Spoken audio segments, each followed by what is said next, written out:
भारतीय cricket team की प्रदर्शन को निराशाजनक माना जा रहा है। 17 वर्षों के बाद हम पश्चिम इंडीज के साथ एक बायलैटरल सीरीज खेलने जा रहे हैं। 5 मैचों की T20 सीरीज में हमने पहली बार हार खाई है और टीम के प्रयासों को देखकर ऐसा लगता है कि यह कंगना रनौत के वाकया भारतीय क्रिकेट फैंस के लिए ही बोले गए थे। इंडीज बनाम वेस्ट इंडीज टेस्ट सीरीज में 21 वर्षीय यशस्वी जायसवाल ने महत्वपूर्ण प्रदर्शन किया।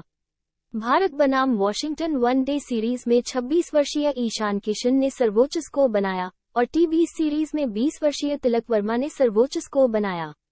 हालांकि इतने उत्कृष्ट प्रदर्शनों के बावजूद हम पीछे हो गए और इसका बड़ा कारण कप्तानी को जाना जा रहा है। आदि पंडित को सोशल मीडिया पर ट्रोल किया जा रहा है और इसके कारणों को समझाने के लिए मैं यहाँ हूँ। वीडियो को ध्यान से देखें और यदि आपको पसंद आए तो कृपया शेयर करें। चलिए कारण नंबर 1 की ओर बढ़ते हैं। लापरवाह दृष्टिकोण। हार्दिक पांड्या कैप्टन बनने के बाद से ही उन्होंने एक शांत माहौल बनाए रखी है। आपने उन्हें मैदान पर बहुत गुस्से में देखा नहीं, आपने हार के बाद अत्यधिक तनाव में नहीं देखा और आपने जीत के बाद अत्यधिक खुश नहीं दिखाए। ये सब अच्छी बातें हैं, लेकिन समस्या यह है कि हार्दिक पांड्या ने शांत वातावरण को बहुत दूर तक बढ़ा दिया है। सीरीज के बाद उन्होंने कहा कि हारने में कुछ भी बुराई नहीं है। टॉस के दौरान उनसे कहा गया कि अगर उन्हें हारना पड़ा तो उनका हारने का रिकॉर्ड बढ़ जाएगा, तो उन्होंने कहा कि वे विशिष्ट हो जाएंगे। अच्छा, हार्दिक विशिष्ट होने का मतलब तो वंशवी के साथ हारना नहीं है, ठीक है, और यह एक समस्या नहीं है कि हार को स्वीकार्य माना जा रहा है। उल्टा ऐसा दिखाया जा रहा है कि हार स्वीकार्य है। स्वीकार्य से बात आती है। कारण नंबर 2, धोनी की शैली की नकल। उनकी आवाज सुनकर आपको यह महसूस होगा कि हार्दिक ने कैप्टन बनने के बाद एक ही आवाज बनाई है। इसलिए जैसे ही वो पहली बार कैप्टन बने, उन्होंने उसी आवाज में बात करने का प्रयास किया। लेकिन अब यह माना जा रहा है कि वे धोनी की शैली की नकल कर रहे हैं। उनकी आवाज और शैली की कॉपियां है। इसलिए हाय, ज्यादा मचल नहीं जाना चाहिए। आपकी आवाज है तो आपकी हार को स्वीकार करना चाहिए। आइए आखिरी कारण की ओर बढ़ते हैं।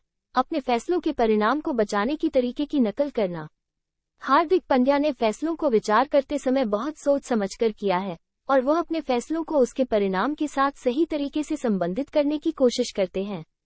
लेकिन दिक्कत यह है कि उनकी यह तकनीक उन्हें और टीम इंडिया के फैंस को नुकसान पहुंचा सकती है। एक मैच में उन्होंने आकाश पटेल को पावर प्ले के अंदर 2 बार गेंदबाजी करने का आदान प्रदान किया। दूसरे मैच में उनको चिंताओं का सामना नहीं करना पड़ा। तीसरे मैच में वे ऊपरी क्षेत्र में आ गए। चौथे मैच में उन्होंने अपने को संजू सैमसन से भी नीचे गिराया। पहले मैच में ही साफ हो गया कि भारत की हार की मुख्य वजह यह है कि हमारे बल्लेबाज अच्छे प्रदर्शन नहीं कर रहे हैं। लेकिन आपने देखा कि पूरी सीरीज में भारत ने एक बल्लेबाज को भी गेंदबाजी नहीं कराई, बल्कि वनडे में सारे मैच में उन्होंने अक्षय पटेल और मोहम्मद शमी को बॉलिंग नहीं कराया। लेकिन उनके बाद जो गंगा से करवाने का बोझ आया, वो भी उन्होंने सहन कर लिया। यह अच्छे गानों में होता है ना। आप जाते थे जापान, पहुंच गए चीन। क्रिकेट में अगर आप जापान जाना चाहेंगे तो आपको जापान ही जाना पड़ेगा। और भारत बनाम इंडीज सीरीज में भी वैसा ही हुआ, जब हम गेंदबाज की ओर से खो गए। आपके अनुसार हार्दिक पांड्या की कप्तानी को इस T20 सीरीज में कितने नंबर मिलने चाहिए?